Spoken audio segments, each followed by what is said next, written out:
여러분, 책 한 권이 냉전 시대의 비밀 병기가 될 수 있다면 믿으시겠어요? 그냥 소설이 아니라 한나라에서는 금서가 되고 바다 건너에서는 CIA의 비밀 작전 대상이 되었던 책.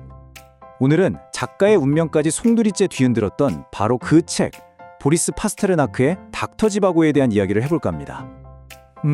혁명이 모든 걸 휩쓸고 간 잿더미 속에서도 과연 사랑은 살아남을 수 있을까요? 이 질문이 바로 닥터 지바고의 심장을 관통하는 물음인데요. 사실 이건 단순히 소설 속 주인공들의 이야기만이 아닙니다. 이 책 자체가 겪어야 했던 그 기구하고 드라마틱한 운명에 대한 질문이기도 하죠. 자, 그럼 첫 번째 파트, 한 편의 시, 두 연인, 소설의 심장부로 바로 들어가 볼게요. 흔히들 닥터 지바고를 그냥 애절한 사랑 이야기로만 생각하실 수도 있는데 사실은 그 이상입니다. 이건 뭐랄까, 러시아 혁명이라는 거대한 역사의 톱니바퀴에 한 개인이 그의 사랑과 예술이 어떻게 처참에 부서져 내리는지, 그런데도 어떻게 끈질기게 살아남는지를 보여주는 정말 거대한 서사시라고 할 수 있죠. 자, 그럼 이야기의 흐름을 한번 따라가 볼까요? 기승전결 구조가 아주 뚜렷해요. 먼저 발단. 주인공은 의사이자 시인인 유리 지바고. 헌신적인 아내가 있지만 운명처럼 열정적인 여인 라라에게 빠져들게 됩니다. 그리고 전개. 볼셰비키 혁명이 터지면서 그들의 세상이 그냥 통째로 뒤집혀요. 이 끔찍한 혼돈 속에서 유리와 라라는 서로에게 더 강하게 끌리게 되죠. 그러다 위기가 찾아옵니다. 빨치산에게 납치됐다가 겨우 탈출했는데 돌아와 보니 가족은 이미 추방당하고 없어요. 라라와 정말 짧고 강렬한 사랑을 나누지만 결국 그녀를 살리기 위해 자기 손으로 떠나보내야 하는 비극적인 선택을 하죠. 그리고 마지막 결말, 유리는 결국 모스크바에서 가난하고 외롭게 죽음을 맞이해요. 장례식에 나타났던 라라도 수용소로 끌려가 사라져버리죠. 남은 건 오직 그의 시뿐, 라라와 조국 러시아를 향한 그의 사랑이 담긴 그 시들만이 남게 됩니다. 정말 이 소설은 이 비극을 외면하지 않고 그냥 정면으로 보여줘요. 바로 그게 이 작품이 가진 힘인 것 같습니다.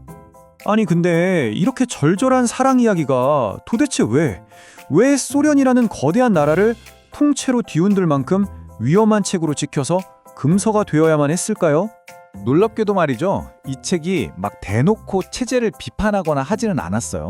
진짜 문제는 다른 데 있었습니다. 뭐였냐면 혁명이라는 그 위대한 집단의 이야기보다 그 안에서 고통받고 고뇌하는 개인의 내면에 더 집중했다는 거예요. 소련 입장에서 이건 그냥 용납할 수 없는 사상적 실패작이었던 거죠. 바로 이 지점에서 세계관이 정면으로 꽝 하고 부딪히는 겁니다. 지바고는 개개인의 삶, 사랑, 예술, 이런 인간적인 가치가 무엇보다 소중하다고 믿었어요. 하지만 소비에트 체제는 어땠죠? 국가와 혁명을 위해서라면 개인의 희생은 당연하다고 여겼잖아요. 그러니까 지바고의 이런 생각 자체가 체제에 대한 엄청난 도전으로 받아들여진 거죠. 소설에 나오는 지바고의 이 말이 그의 생각을 아주 잘 보여주는데요. 위협으로 인간 내면의 야수를 억누를 수 있다면 인류 최고의 상징은 채찍을 든 서커스 조련사일 것이다. 무슨 뜻이겠어요? 폭력과 공포로 사람들을 통제하는 혁명은 결국 동물 길들이는 거랑 뭐가 다르냐는 거죠. 진짜 중요한 건 어떤 거창한 이념이 아니라 한 사람 한 사람의 양심과 존엄성이라는 겁니다. 자, 이렇게 소련에서는 철저하게 외면당했는데 정말 예상치 못한 곳에서 이 책에 손을 내밉니다. 바로 CIA였죠. 이제 닥터 지바고는 단순한 소설이 아니라 냉전이라는 거대한 첩보전의 한복판에 놓인 아주 특별한 무기가 됩니다. CIA는 이 책에 담긴 엄청난 소프트 파워를 딱 알아본 거예요. 그래서 바로 지바고 작전에 돌입합니다. 1958년 1월에 영국 정보부한테서 러시아어 원본 원고를 넘겨받고요. 여름에는 네덜란드에서 비밀리에 수천 권을 인쇄해요. 그리고 가을 브뤼셀 반국박람회에서 소련에서 온 방문객들한테 이걸 몰래 나눠주기 시작한 겁니다. 총이나 탱크가 아니라 책으로 소련 체제를 내부에서부터 흔들 수 있는 강력한 무기라고 본 거죠. 당시 반응이 어땠을 것 같으세요? 정말 폭발적이었습니다. 사람들이 책을 서로 가지려고 난리였대요. 심지어는 이 파란 표지를 막 찢어버리고 책 페이지를 나눠서 주머니에 우겨넣고 어떻게든 숨겨서 철의 장막 넘어 고국으로 가져가려고 했던 거죠. 이 사람들에게는 이 책의 글자 하나하나가 그토록 갈망하던 자유의 목소리였던 겁니다. 이 지바고 작전이 정말 엄청난 성공을 거둡니다. 그래서 이게 모델이 돼서 이후 수십 년 동안 거대한 비밀 문화 캠페인으로 이어져요. 그렇게 소련과 동유럽에 뿌려진 책과 출판물이 자그마치 1,000만 권입니다. 1,000만 권이요. 정말 어마어마한 양이죠? 자, 네 번째 파트입니다. 노벨상 그리고 비극적 선택. 책은 이렇게 전 세계적으로 유명해졌는데 아이러니하게도 그 영광이 작가인 파스테르나크에게는 전혀 돌아가지 못했습니다. 오히려 그의 삶을 성도리치 흔드는 비극의 서막이 되어버렸죠.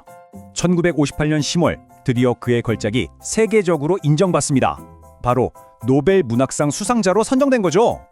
이건 작가로서 최고의 영예잖아요. 그런데 이 영광이 그에겐 축복이 아니라 끔찍한 저주가 될 줄은 아무도 몰랐습니다. 노벨상 수상 소식에 소련 당국이 그야말로 발칵 뒤집힙니다. 파스테르나크를 조국의 배신자로 몰아세우면서 그가 가장 두려워하는 벌로 위협하기 시작해요. 그게 뭐였냐면 바로 추방이었습니다. 조국에서 영원히 쫓아내겠다는 거죠. 그는 조국을 떠나는 건 죽음과도 같다고 생각했어요. 그래서 결국 노벨상을 포기합니다. 세계 최고의 영예를 자기 손으로 거부한 거죠. 그리고 불과 2년 뒤 그가 그토록 사랑하고 떠나기 싫어했던 바로 그 러시아 땅에서 쓸쓸히 눈을 감습니다. 그의 위대한 작품은 여전히 금서인 채로 말이죠. 자, 이제 마지막 질문입니다. 예술은 무엇을 남기는가? 한 예술가의 손에서 태어나서 냉전이라는 거대한 이념 대립 속에서 무기가 되어야 했던 이 책, 닥터 지바고는 과연 오늘날 우리에게 어떤 의미를 가질까요? 네, 닥터 지바고는 정말 여러 얼굴을 가지고 있죠.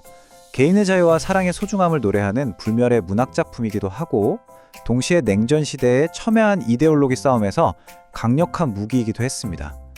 또 거대한 역사 앞에서 굴복하기를 거부했던 한 위대한 예술가의 증언이기도 하고요. 결국엔 단 하나의 이야기가 세상을 바꿀 수도 있다는 강력한 증거로 우리 곁에 남아 있습니다. 거대한 역사의 파도 속에서 한 개인의 목소리는 어떻게 살아남을 수 있을까요? 글쎄요, 어쩌면 파스테르나크가 보여준 게 답이 아닐까 싶습니다. 그 거센 폭풍에 맞서서 고래고래 소리 지르는 게 아니라 그 폭풍이 지나가고 난 뒤에도 꿋꿋이 남을 아름답고 진실된 무언가를 만들어내는 것. 그렇게 개인의 목소리는 살아남는 게 아닐까요? 시청해주셔서 감사합니다. 구독과 좋아요 부탁드리고 다음 영상에서 만나요.